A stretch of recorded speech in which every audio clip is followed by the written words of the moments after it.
Yesterday, something major shifted in the Middle East. President Trump announced that the U.S. will move forward with selling 48 F-35 fighter craft to Saudi Arabia, making them the first country in the region besides Israel to operate the world's most advanced stealth aircraft. When President Trump was asked whether the Saudi jets would match Israel, he put that debate to rest. "I think they will be pretty similar," he said. That is not a small comment. That is a sentence, in fact, that changes regional strategy overnight. And on the very same day, the United Nations Security Council adopted Trump's 20-point plan for Gaza, built around a new international stabilization force, the ISF, a force that many countries are already signaling they won't join because it may require them to directly confront Hamas. These two developments redefine Israel's military planning. It redefines its partnership with Washington, perhaps, and maybe what the day after in Gaza could realistically look like. To break it all down, I'm joined by my friend and returning guest, Lieutenant Colonel Jonathan Conricus. Jonathan is a senior fellow at FDD. He is one of Israel's most respected strategic voices, and he has decades of service both in combat, in intelligence, and as the IDF's international spokesperson.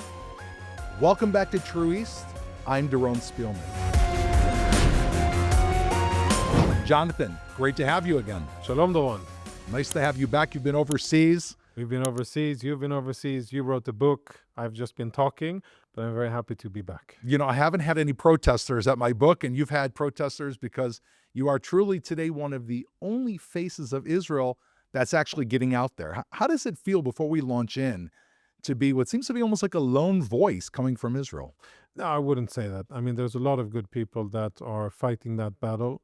And I'd say that I'd be, on the positive side, I'd be happier if there were more official Israelis in official Israeli positions who would assume that responsibility and go out there and engage. I think that is what we need. Israelis of different shapes, different colors, different backgrounds, different political leanings need to get out there and engage with people around the world using media like this, social media, but then really getting out and engaging. And what I tried, maybe what you referred to, there was a protest. I was in Chicago, speaking with students from 4 or 5 different Chicago universities, and the Students for Justice in Palestine, SJP, which is basically a front organization for the Muslim Brotherhood, funded by foreign money in the U.S., mostly Qatari money, active against Israel and against Jewish causes.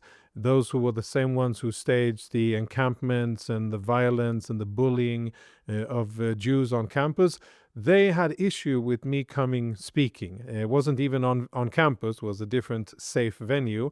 And they wanted to boycott it. They fought it first. They fought it first. They sought to prevent it.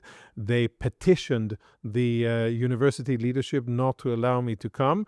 But I'd say that the student organizations, the Jewish student organizations, they remained strong. They didn't waver. They didn't buckle under pressure. And they said, no, we are going to invite a former IDF spokesperson. He's going to come to speak, and we want to hear what he has to say. And I was really happy to see that in the audience, there were obviously pro-Israeli people, Jewish pro-Israeli people, but there were many non-Jews who actually came there to listen. And I thought that was so refreshing to actually be able to interact with people that aren't naturally predisposition to be for or against, but they're intrigued and interesting, and they're open to have a debate, and they asked some excellent questions. Sometimes it was hard to hear because there were about 100 or so protesters outside with loudspeakers and drums and sirens and all kinds of stuff, but we didn't let that bother us. We spoke for about an hour and a half with lots of questions and answers. And at the end, I think anybody who came, even those who weren't perhaps 100% supportive of Israel before, had more information, more insight, and a bit more clarity, and definitely things that they don't get on social media and on American news. So I'm happy with the opportunity, and credit to a few young people, brave young Jewish people at the University of Chicago and DePaul and a few other places that said, well, no, we're going to have this, and they did. That's amazing. You know, Jonathan, it puts me, and I'm sure many people in the audience, a little bit of our fears to rest, that there really is nobody out there listening, that the voices of opposition are winning. And we know that Students for Justice in Palestine is not about justice. It sounds like here Yeah. there was justice that was given to those who Yeah. actually They were outside in the cold making noise, and we were inside having a reasonable conversation, which I think was what we wanted to do. And yeah, I've seen this. I've traveled North America, Australia, Canada, US, of course, the UK, Scandinavia, and a few other places. And what I've met and seen is, yes, many Jewish communities that are embattled. They feel and they communicate that they're under siege, that Jews are attacked, that Jews are singled out, that there's rising anti-Semitism, that really that hatred is fomented and stoked by weak domestic leaders in Australia, Canada, the UK, but that there's also a lot of good people who support Israel, or at least are not against Israel, and just don't have a venue to show their support, and who are very much willing to listen. In a country like Sweden, which by any measurement, Swedish politics isn't really pro-Israeli, to put it mildly, and we've seen Swedish resolutions against Israel and recognition of a so-called Palestinian state and many other things that aren't good. But in Sweden, there is a Sweden-Israel Friendship Alliance. Hundreds of people in various cities, each city, hundreds of people that are members who actually care about Israel. And these are not fundamentalists. These are not, very extreme in any way, or not religious Jews. No. They're Christians. They're ordinary, what you would call Main Street Swedish people who just say that, well, what we're seeing in Swedish media isn't it. That is a warped and biased representation of reality, and we actually stand beside Israel because they are the ones who were attacked before. They were the ones who were attacked on October 7th. They're defending themselves, and they're doing the best they can to do it in the most humane and moral way. And most of the time, they're succeeding in doing that. And they don't get that in Swedish media, and that, of course, story is repeated in Canada, in Australia. But the bottom line here is, and I think you're very correct, there are lots of good people around the world who, if they only get access to information, know it in their hearts and in their guts that in this horrible situation that we find ourselves in, we are the right side and the other side is wrong and the side of darkness. It is blunt, and I could be accused for being overly simplistic, but at the end of the day, it is pretty simple. There's right and wrong. Israel is on the right side of almost everything that we do. Are we perfect? Both you and I know that we aren't. Do we make mistakes? Definitely. But do we aspire to fight within our Jewish democratic values of law, respect for the sanctity of human life, and do we do so continuously in an almost impossible situation? Definitely yes. While the other side does exactly the opposite. And a lot of people recognize that, but there are very thick and powerful filters. Powerful filters by politicians, by media, that don't allow these voices to be front and center and to be mainstreamed in many Western societies. So you'll find people, and you see it in voting patterns in various countries around Europe, that they're not happy with the growing Islamization of their societies. They're not happy with Israel bashing in their media. They're not happy with anti-Semitism and with a takeover of public space by Islamists, a very brutal and violent and aggressive takeover. And the only thing that they're left to do, because their voices aren't heard in media, they're canceled in academia, and it's not, bon ton and what's acceptable to say, so they vote differently. And you see it in almost all of the countries that parties that represent a pushback against that, and Israel is part of that issue, but parties that represent a pushback, they rise in all the electorates because a lot of people aren't happy with what they're going through. And they often, I think there's a misnomer, they also often call them the silent majority, but it's actually, they're not the silent majority. I mean, here we are sitting at Jewish News Syndicate simply because it is a platform to get the voice out. They're the majority, and they are often, I think, silenced by the news. In the same way that Israel is often, our views are silenced by the news, those majorities, their voices are just not in the camera sight. So the cameras, like in Israel, will go to the extreme radical left that does not represent this country, or the extreme radical right. And we're both challenged in the news about both of these, where they try to paint them as the normal. But the center, both here, both Europe, around the world, is not in the optics. And I think that both FDD, where you're a senior fellow, the Israel Cheirut Center, where I'm a senior fellow, and especially JNS, what's encouraging, there's a real push. It's caused an outgrowth, a grassroots outgrowth of organizations and platforms that are slowly chipping away, I think, at that really singular, large, anti-Israel, anti-West element that's been controlling the media. And I agree. And part of what we're doing here, which is a very, it's a drop in the ocean, but think like social media, podcast, and other types of communicating is a venue. That's a segment that is definitely growing. And soon I think it will become the main way that people consume information and shape their views on topics, because of how failing the current system is in providing real minimal bias on the information that is provided to people. I mean, when you look at the filters and censors that are in the way today for pro-Israeli or information that would favor Israel, for that information to go through 1, 2, 3 tiers of filtering by the journalist himself, and then by one editor, and the second editor, and eventually by the international news editor, it's very difficult for those things to go through. And when you look at the people who are in power in many Western media outlets, you will find that they're from a very certain type of cloth. They hold very certain views about Israel, and they're not positive. And then, therefore, it becomes challenging to really reflect what's going on, and it becomes a very biased story. So what do people do? They vote differently, but they consume information differently. And therefore, I think it's so important what JNS does to provide that option, to provide people who want honest, truthful, verified information, but that isn't automatically self-hating and Israel bashing. We can be critical. And you and I, we have criticism of our beloved country, our beloved military, our government. We have that, and we're entitled Even of to ourselves, because we're Jewish. Yes, many times. Self-criticism. Which is healthy, right?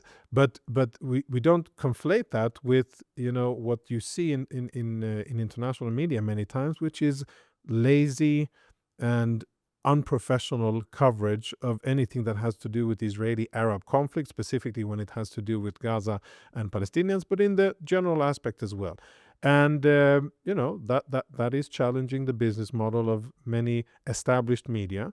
And you see that people are voting with their ears and with their feet and their clicks and their eyes, and consuming more of the excellent output provided by institutions like JNS, but other entities as well.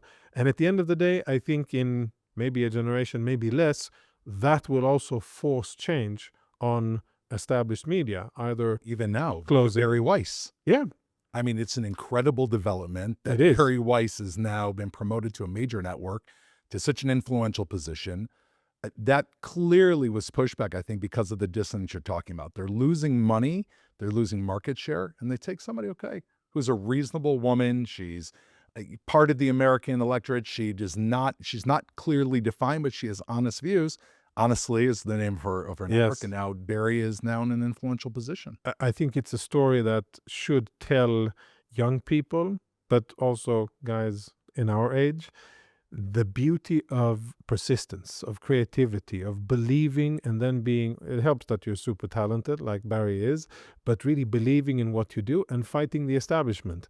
Kicked out or removed from the New York Times, I understand. I don't have this on, from a primary source, but related to her views on Israel and related to her stance on many things that she felt very strongly about, canceled, and then said, well, I'll take my business elsewhere and I will build media organization that many people discredited and many people thought wouldn't succeed, but it succeeded brilliantly. And now going full circle, and as you say, and I think that's an example of what many people should be thinking. And there are a lot of other good examples of eventually the light of truth, it shines through. You can try to stifle it and you can try to cover it, but at the end of the day, after all the lies and spins are said, light will shine through and the truth comes forward. And I'm very happy, and I hope that she'll be as fierce and brave and as brilliant as she has been leading the Free Press, doing that in her new position of power. And I'm hopeful.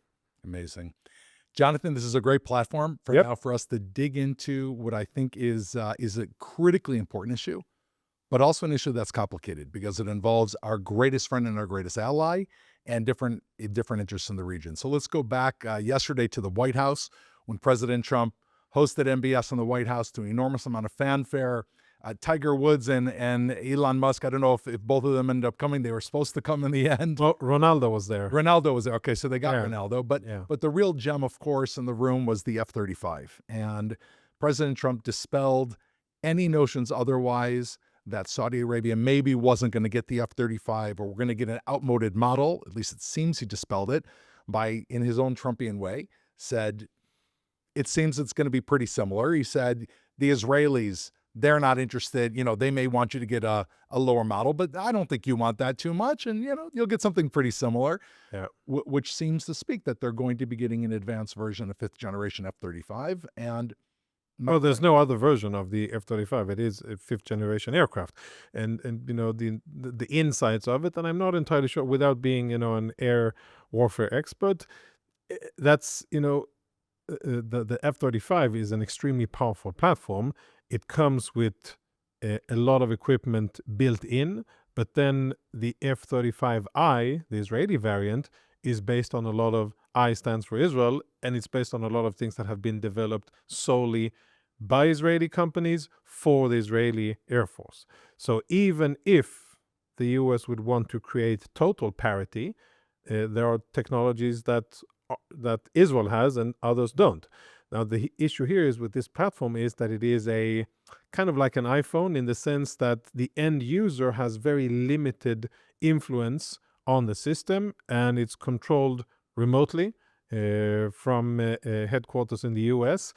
And the countries themselves do not necessarily have access to the core code, which is the heart of the system. So I think, those are minutiae. It's small detail, how advanced and what exactly systems.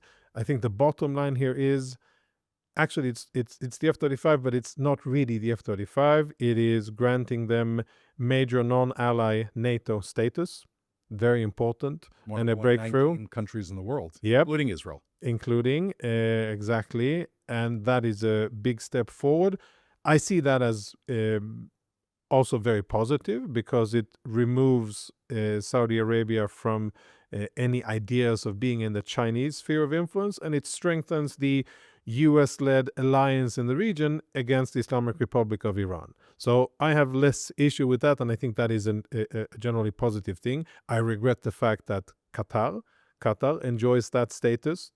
Qatar is a terror-supporting country that funds terror and is a source of problem and hatred and anti-Semitism and anti-Western sentiment and promotion of Muslim Brotherhood around the world. I would rather they not have it, but nobody's asking me about it. But if you compare between the two, I have less issues with this being the status of Saudi Arabia. Where I am deeply concerned is when I see F-35s that are now going to be delivered to the Saudis, and I look to the northwest and I see a real threat, and that is Turkey. And I know that the Turks are vying for and eager to get the F-35 as well. And I know that they are part of the administration's regional consideration. And if you ask me what's more worrisome, advanced weapons and tech in the hands of the Saudis or in the hands of the Turkish military, Air Force, etc., the Turks consider me far, far more than what the Saudis do for various reasons that I won't tell you what I think about the Saudis, but I'll say what I think about the Turks. The Turkey, under this leadership, is on war footing, has imperialistic designs, and believes that their historic role is to reinstitute the failed Ottoman Empire. The Caliphate, the Yes. Ottoman Caliphate. Ottoman Caliphate, and they are looking at, revising or looking at going through history books and looking at old maps. Where did we once control and govern, and aspiring to make that great again? And when you look at their type of leadership, what they're promoting, their connection to the Muslim Brotherhood, their extremist interpretation of Islam, their hostility towards Israel and the West and Christianity, which many times is overlooked by this administration, and instead they look at them only from a utilitarian regional Machiavellian perspective. But at the end of the day, we're looking at a bad actor with hostile and imperialistic intentions for the region, giving them F-35s. I would see that as a direct threat towards Israel. Not happy with the Saudis getting it, and we got the report from the IDF just a few days ago signaling that that would be a threat to Israel. I think that was the wording, but I'm much more concerned about Turkey. Also a threat to Israel's ability to act. Yes. Here I want to paint a scenario for you, and let's just say that they'll get the F-35s, and we want to strike Iran in a few years. Now, we saw Saudi Arabia, even I think in the last 12 months, when there was a little ripple with the relations with the U.S., they had some type of consoling meeting with Iran. They had a consoling meeting with Beijing. They are deeply embedded with the Chinese, and therefore maybe that's one of the motivators I think you were alluding to. Let's say Israel wants to strike Iran in 5 years, and Saudi Arabia have F-35s that are also somewhere within the airspace. Paint it out for us. How could our considerations be taken differently? That would be a limiting and debilitating factor. Those weapon systems would also, of course, be governed by the political objectives of the Saudis. But in the last conflict, in 12 days, when we fought against the Iranians, when the US and Israel together struck the Iranian nuclear weapons program, I think the political decision was made in Saudi to stay out, not interfere, and not to use any of their systems, their fourth generation aircraft, their missiles, or anything else to interfere. And that was, of course, a very smart and correct decision by them to do. And it made it easier for Israel and the US to attack Iranian military and nuclear infrastructure. But when you think about the future, having more advanced weapons gives additional tools in the hands of the Saudis and perhaps may influence decision-making in a different way, on one hand. On the other hand, having American weapon systems and relying more on the U.S. for the national security might keep them in check and make sure that they stay on the right side of politics and not interfere with anything. And at the end of the day, I think that the Saudis have an inherent interest in a weakened and defanged Islamic Republic of Iran. I think they are very deterred by the Iranians. I think they understand that the Iranians are fierce, cruel, and would have no problems attacking Saudi Arabia if they wanted to or thought that it would be beneficial for them. And the Saudis are bracing themselves against that. And much of what they do in the region and globally is to add layers of protection against that menacing threat from across the Gulf. So I don't think that it would be that would be used as a threat, but I think in general, it's been, I would say, 3 decades of U.S. foreign policy to maintain Israel's qualitative military edge, the QME. And that has been guiding principle for the different administrations, Democrat and Republican, saying that yes, we Americans, we want to sell weapons, we want our defense industry to be successful and obviously very profitable, so we sell weapons around the world. But when it comes to the Middle East, our commitment is first and foremost to Israel. Why? Because Israel is our most loyal ally, and Israel works well for the U.S. It's not only because we share values and interests, etc. It is because Israel is such a potent and powerful ally for the projection of American force in the region. And that is why the QME needs to be preserved, because Israel does it best. Israel uses American platforms to defeat enemy platforms, Russian and Chinese and Iranian platforms. And by keeping that edge, you ensure that Israel is equipped with the best stuff in order to fight America's enemies. Yeah, exactly. United States. So it's a policy that serves the U.S. first and foremost, and it's of course very good for Israel. Undermining it or challenging it or eroding it is not good for Israel, doesn't send a good message into the Israeli political system of where loyalties and reliability is. And there could be voices in Israel who will interpret this in a way that will have Israelis think about other options if we cannot maintain a qualitative military edge from US weapons, then maybe we should gain that qualitative military edge with other tools. And I think that's not a good way for the US to manage the situation in the region and to keep its closest and most important ally close. That is Israel. So, you led into something. I was listening to President Trump's speech, and he did not, almost in the same breath, in which he said that he's going to give Saudis F-35s and they'll be pretty similar. He said, and I think this was planned, I'm curious what you think, he said, Israel's a great ally and the Saudis are a great ally. Mm-hmm. And, it was almost like a little bit of a punch in the stomach, since Israel has fought regimes that posed, as you said, imminent threats to the United States. Saudi Arabia wasn't that long ago that regime was on less of a good footing with the United States, around 9/11, when 18 of the 21 hijackers were from Saudi Arabia. And do you feel like Israel should feel a little bit snubbed by this? I feel that there are many positives, and I feel that the Trump administration has a long, colorful, beautiful track record of doing good for America and doing good for Israel. And the President Trump personally, I think, is the president that has taken the most pro-Israeli meaningful decisions from his first from his first tenure and now his second tenure as president. I am, and I think that, I can be blunt and say, I think Hamas's strategy of invading Israel, taking hostages, holding hostages in tunnels, and then basically bracing and waiting for the international pressure to be brought on Israel would be too much for us to bear, and then forcing us to stop fighting. That strategy would have worked had it not been for the fact that President Trump was elected. And that changed the calculus in the region. And thanks to the fact that he was elected and thanks to his policies, we now have a ceasefire. We have our live hostages home. All but 3 of the murdered hostages are home.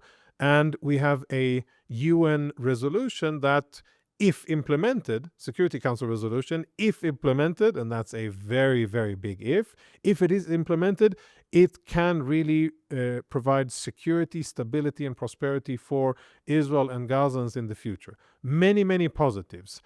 I wouldn't want Israel and the Saudis to be put to be mentioned in the same sentence as good allies, because I think that Israel's contribution to U.S. standing in the region and to U.S. interest far outgrows any other country in the region. And I think that we are the most loyal and strong ally that the U.S. has in the Middle East, for sure. No competition, but I think we could compete for the best ally of any American ally in the region. We fight for ourselves. We beat our enemies. We are loyal to the U.S. We are a great intelligence generator that feeds into the American systems. We are a battle lab like no one else that helps perfect American weapon systems. And we are loyal to the U.S. and stay within the U.S. sphere of influence. No other country can claim the same things. And as such, I think the treatment should be accordingly. Many things to be very thankful for. The president, his team, getting the hostages back, getting this resolution passed at the UN. That was some heavy lifting, diplomatically speaking. Brilliant work. It's a miracle. The president was definitely the vessel for a number of miracles, and that was... Totally. And I mean, the work done by the negotiating team, by Secretary Rubio. I served at the UN on behalf of Israel. I've been in the room. I've seen the back channel negotiations that go on before a resolution is voted on. I've seen a bit of, the big boys power struggle of basically the horse trading. You'll abstain from this, we will give you that, and we want this passed, and then we will do this for you. And this is a very big diplomatic win for the U.S. that, if implemented, will do great things for the region and great things for Israel. So there's lots to be thankful for. But there are a few things that perhaps spoiled the party a little bit. You referred to a few of them, and I think we should be in an open and honest enough relationship with our American allies to be able to voice those things and say that, well, this is something that we have a bit of an issue with, and to make sure that it doesn't cross from that to really dangerous things like Turkey. Question before we move on to Gaza on this, because I have you in front of me and you've had a lot of background in various areas of the Army. We've talked about the qualitative military edge, and maybe it's worth even defining a little bit more about what that means. But I'm curious, Jonathan, when for sure fighter planes has been Israel's ultimate qualitative military edge, I would say at the top of the ladder. Winds are shifting rapidly throughout the world, and there are other things coming to play, AI and various other things. Is Israel preparing right now with the U.S. to develop other fields of a qualitative military edge that perhaps Saudis and other even friendly countries will not have access to? And what might those be? So I think looking at, where Israel excels, I say that the short answer would be yes. Israel is exploring ways to use the tremendous defense industry that we have, the knowledge that has been generated through combat on the ground, in the air, at sea, and of course in the cyber domain, and to translate that into new and better ways to project force, to coerce enemies, deter them from taking action, and if necessary, to defend ourselves against hostile enemy activity in all of those domains: air, land, sea, and cyber. Yes, as far as I understand, there are significant developments and a lot of work being done with regards to drone warfare augmented by AI. Lots of advances and many things have been learned. I think projected energy, like the Iron Beam, where Israel is a world leader. We're the only country that so far has developed a system that is now going to be implemented, operationalized as part of the Israeli defense, air defenses.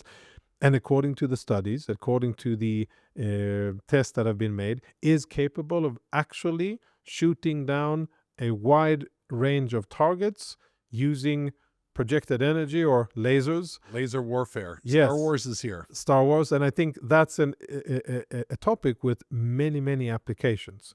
Many applications, because that platform can be airborne, it can be seaborne, it'll be based on the land first, but many interesting things can be done with that, and that could be a real game changer. And again, Israel, out of necessity, is global leader. Coming back to what I said before about the value that Israel brings to the table, no other country can do that and say to the U.S. defense industry, this is what we know and this is what we've already created, and we're now inviting you to become part of the process and gain access to the unique knowledge and experience that we have. The Saudis definitely cannot do it, and I doubt that many other countries our size or 10 times our size can do that. So those topics, AI and cyber, Israel is very strong. I'm not an expert on cyber at all, but I think Israeli companies, civilian, semi-military, and military, show great progress and prowess at different cyber tools. I'd say there are a few countries in the world that are stronger than Israel, and they are countries with hundreds of times more population than what Israel has. And Israel is really punching way above its weight. And yes, Ukraine is a very significant battle lab in terms of seeing what works and doesn't work on the battlefield, looking at what the other side is doing, Iran, Russia, and China, what kind of weapons they're developing, and then finding countermeasure to those and developing weapons that can negate them. But I think what we've learned in the last 2 years and what Israeli soldiers have done with the weapon systems at their hands is quite unique and something that I'm very proud of. I want us now to shift gears and go into southwestern Israel, the Gaza Strip. So yesterday, unbelievable, these two things happened on the exact same day. The United Nations Security Council votes 13-0, a few abstaining, to give a stamp of approval, and in fact, a UN actual resolution affirming President Trump's 20-point plan. Paint a picture for us. Let us understand what are the most important elements that we could see rolling out of that. One of them is the International Stabilization Force that we could see unrolling here, and what could that mean? So it starts with reflecting how Hamas responded. Hamas responded by basically refuting almost everything of it. And when I read Hamas's statement, it seems as if they're not, in touch with the same reality that people are in it, that Israelis are, and reality as voted on in New York by the Security Council. They're speaking about that there won't be any international force in Gaza, and if there is any international force, it should be a UN force, and they should only focus on separating between Israel and Gaza, and that they should focus on facilitating the flow of humanitarian aid into the Gaza Strip, which is a very, very stark difference to what the resolution actually said. Why does it matter?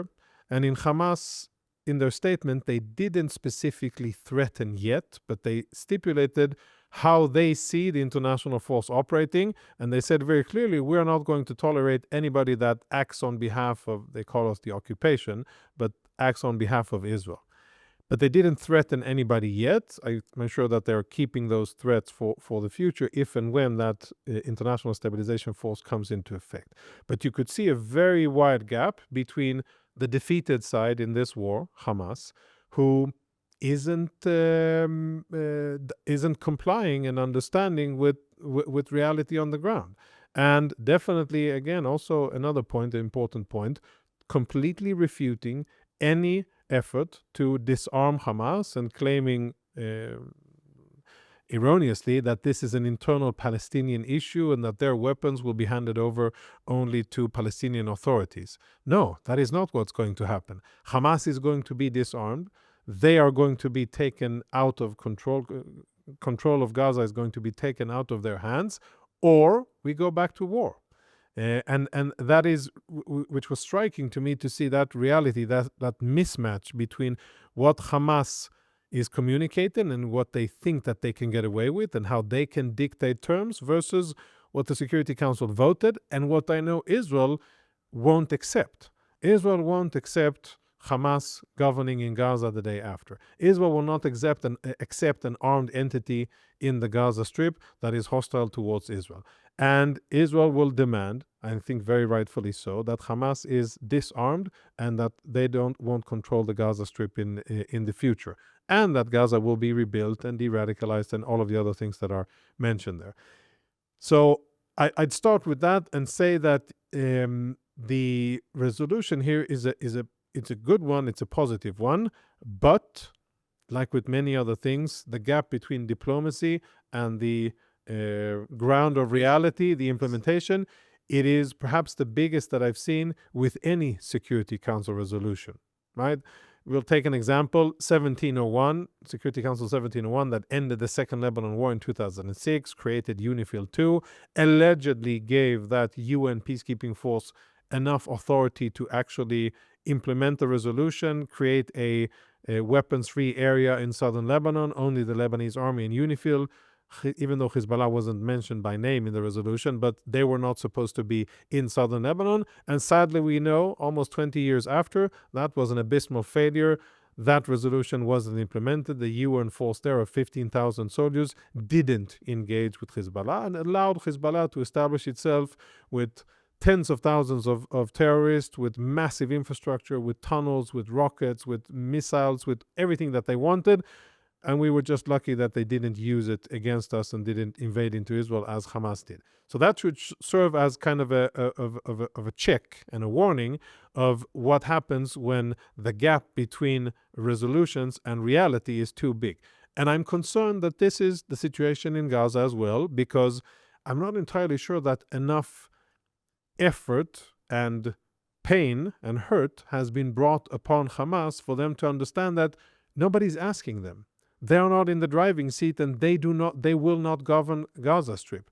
And where I see the biggest fault line will be the ability to create an international force that will have in UN terms a Chapter 7 authority. Chapter 7 means that they can use force not only to defend themselves in self-defense, but also to implement a mandate, to use lethal force coercively in order to implement what they're there to implement. Most of the time when the UN sends peacekeeping forces. And again, I served there for 3 years, and I've liaised with UN peacekeeping forces in Lebanon and Golan.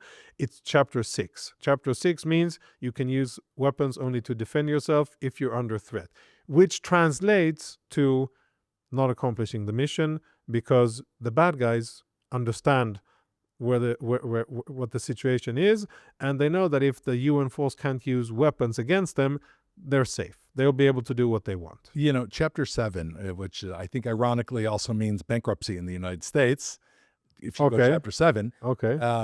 The Chapter 7 idea of Gaza, I'm thinking that some of the Arab countries would actually be frightened if there was a Chapter 7, because it would almost cause them to put their money where their mouth is. Many of them have theoretically said they're going to join. Some others haven't. UAE, surprisingly, and Azerbaijan, if I'm not mistaken, both said we don't want to be a part of this force because, frankly, we're not going to go out there and kill Hamas. Yeah.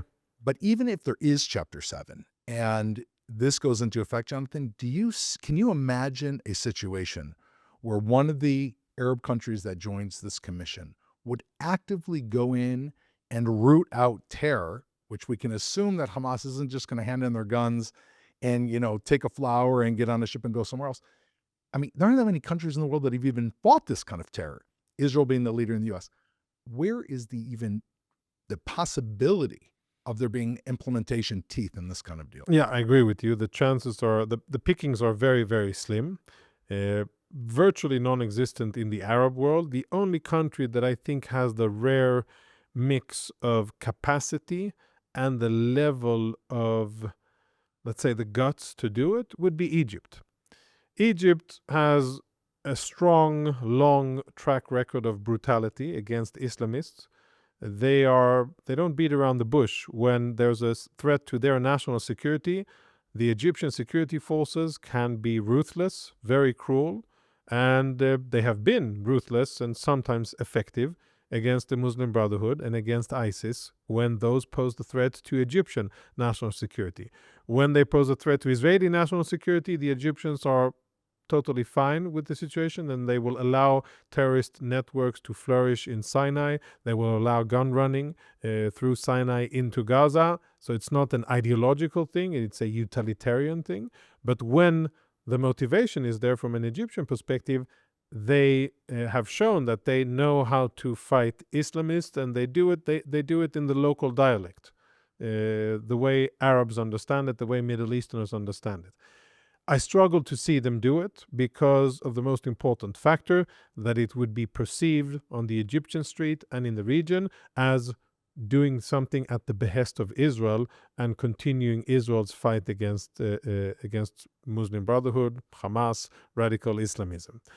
Even though it could be good for Egypt, and even though they could benefit a lot from it, I struggle to see them have the political courage and the leadership to do it. And when I look at all other countries, Jordan, Indonesia, Malaysia, Iraq, Morocco, other countries that maybe UAE, maybe could be contenders, it's either a mix of lack of real capacity and troops that are qualified, capable of counter-terrorism operations, equipment, or, most importantly, political will. So, again, it brings us back to the gap between resolution and the ground of reality. And the ground of reality is that I don't see any organization, any countries that have the capacity and the political will and the interest and the motivation to do so, willing to send troops. And we shouldn't fool ourselves. Hamas aren't going to disarm themselves. They don't have it in their DNA. In fact, it is contrary to their DNA to hand over weapons and to transition into being a non-violent organization. Their whole ethos, their whole essence is mukawama, resistance. They're about resistance, about jihad. They cannot lay down their weapons unless they are absolutely forced to do so, if it's either die or lay down their weapons. Otherwise, no chance that they will lay down their weapons. And most people who studied Hamas or fought against them will have this opinion of Hamas. It will be like asking ISIS, lay down your weapons. No, we don't lay down our weapons. We fight until we get either victory or martyrdom, and both are fine from a jihadi perspective. So where that leaves us, or where that advances us towards is option one, which has been on the table since the ceasefire and which constantly, unfortunately, and I say this with regret, gets it's strengthened, and that is what the Chief of Staff, Lieutenant General Eyal Zamir, spoke about last week when he was From in the Gaza Rafah. Strip, from From Rafah, Rafah. exactly. He said, listen, that option of us having to go back to war and having to dismantle Hamas from its weapons and unseat them from power, not only is it on the table, but we are preparing to do it. And once we are told to do it, we will do it. And that needs to be very clear to everybody that has a say about the future of Gaza and how we solve this. Nothing of substance will happen in Gaza, nothing positive of substance will happen in Gaza before Hamas is disarmed. Nothing will happen. Not rebuilding any part of Gaza, not construction, not significant entrance of aid, and nothing else that definitely is needed. And from a human perspective, we would like to see those things happen. We would like to see humanitarian efforts. We would like to see taking out the rubble, building and creating a different future. That's all fine. I have nothing against it at the human level.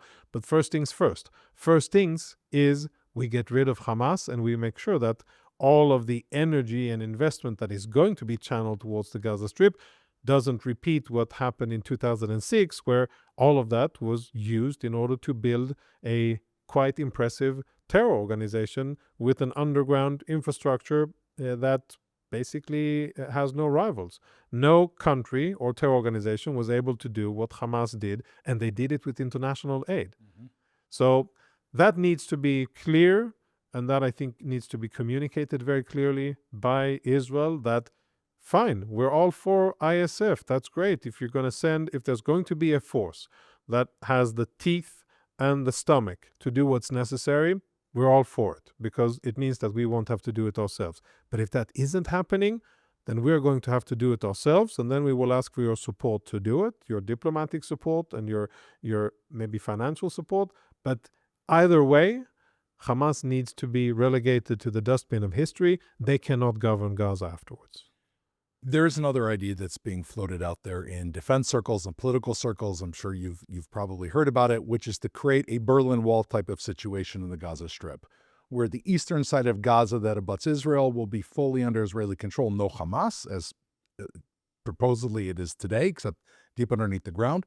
And the western side will be pretty much Hamas run, and there will be economic incentives to draw the Gazan population over to the eastern side of the Gaza Strip, slowly depleting Hamas of their human reserves or civilian defenses, and then either they give up or Israel goes in and destroys them. This is something I'm assuming that you've heard about. Yeah.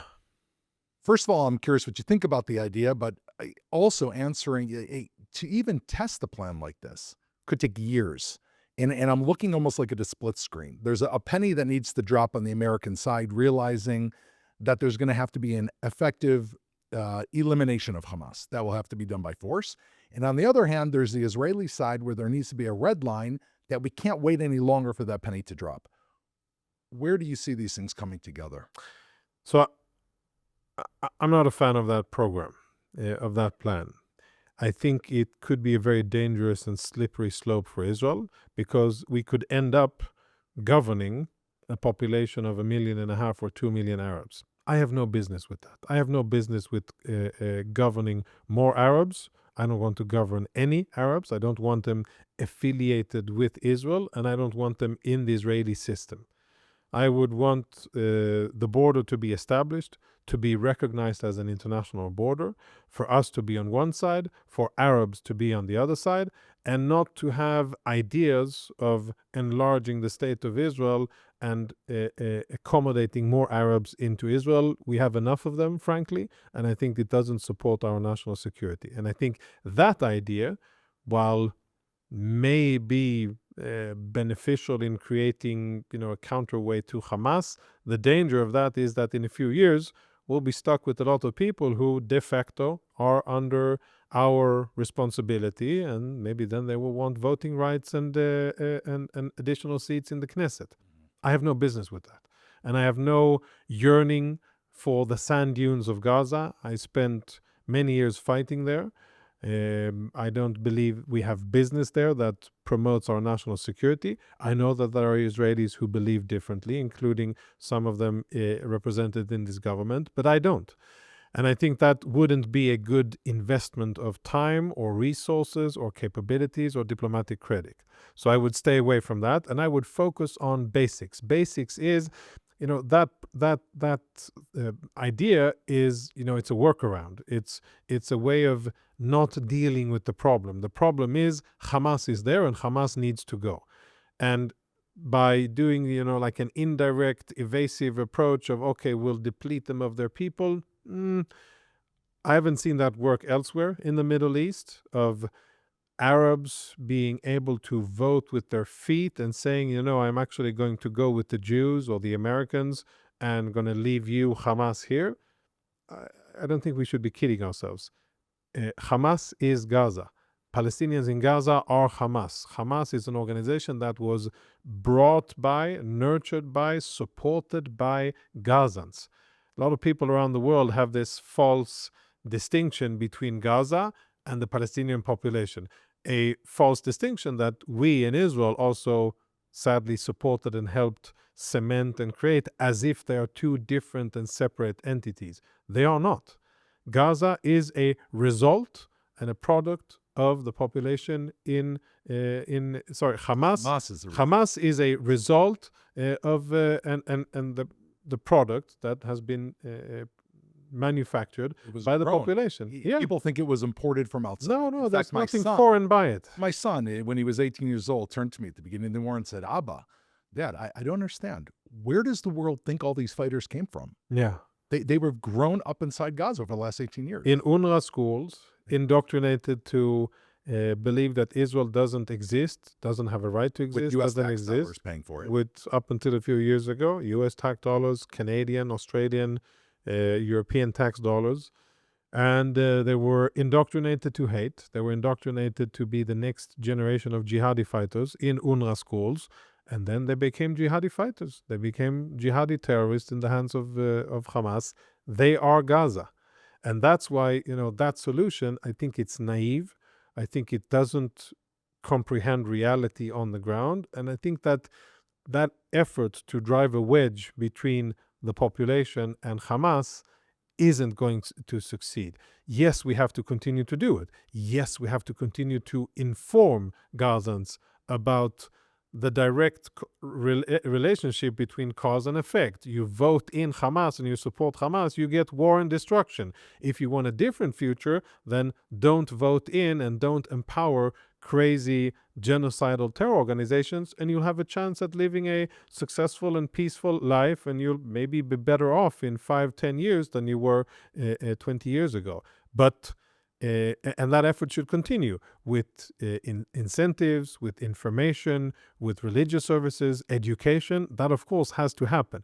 But I don't think that separating territory and having an area where Israel has responsibility, ownership, and perhaps will dream of taking control, I don't think that's a smart way to go forward. And I think let's do first things first. Let's get rid of Hamas. Let's disarm them and then move on to other things. Jonathan, last question. And I want to circle back. This has been fascinating, ultimately fascinating. I cannot think of another person truly that I would want to enlighten both myself and the audience. Your knowledge and your ability to communicate is truly a blessing. I want to focus a little bit more on the personal side. We began the conversation, and it wasn't planned, talking about your trip to the U.S. And I think you put forward a real sense of hope about how the average person can make a difference in the shift. I would like to hear a similar thought from you towards Israeli youth today. Many people around the world don't understand, I think, what we see intuitively, that we're looking at a generation of young Israelis today between the ages of 18 and maybe it includes us. But, for the most part, 45, 50, which is this unbelievable group of people that have somehow, maybe they were even awake before the war, but they've been woken up.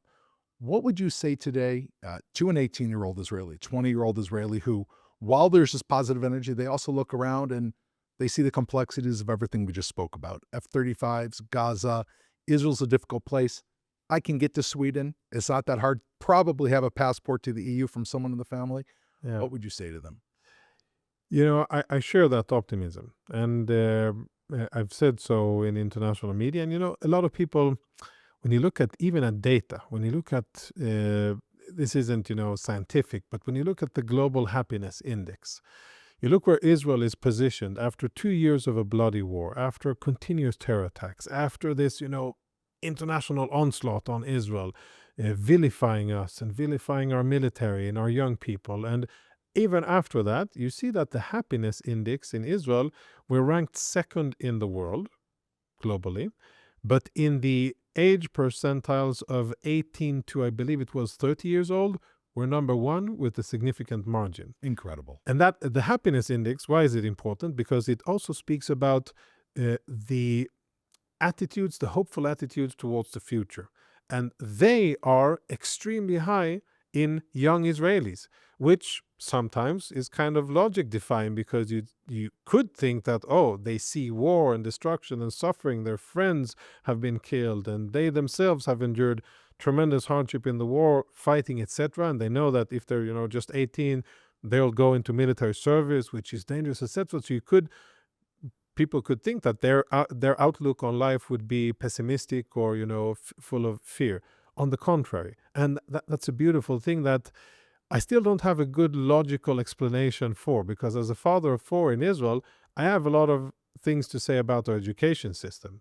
I have a lot of things to say about the undermining of patriotism, of Zionism, of connection to our roots and heritage that I think is very missing in the what we call mamlachti.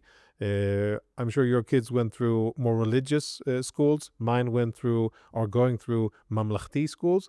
One of the things that my wife and I constantly wonder about is, why aren't they taught more stronger national values? Why don't we speak more about our culture and heritage, which I think is missing? But yet, despite that, you see Israeli youth patriotic, strong, with a strong sense of purpose and positivity towards the future. What I hope is that the failing political establishment that presided over years of failed strategy against our enemies will vacate the role and say, well, we've done our part, and now is a time for young, differently perspective, or people with different perspective, to come to the front and chart a different way forward for Israel. And I think that this generation, the reservists who have been fighting hundreds of days in the war, and the young soldiers who have been doing so as part of their regular service, the families who support them, the women, mostly women at home who have been supporting them, they should be the ones who chart the path forward for Israel. They should be the ones who channel those achievements into our future. And I think that we have tremendous human capital. We're blessed. Many countries are blessed with amazing people. I think the energy, the life force. I'm thinking about writing something, trying to measure life force of a nation. In Chinese thinking, it's referred to as qi, right?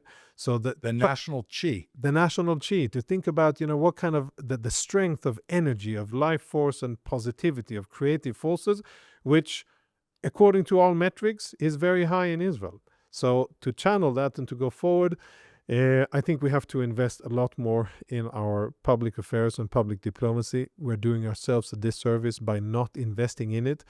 When you look at it from a perspective of input and output and how much pressure we're on, Israel is, I think, the country in the world, perhaps other than the US, but a small country that is under the biggest and most challenging microscope, and the amount of global attention that we are under and scrutiny, unparalleled.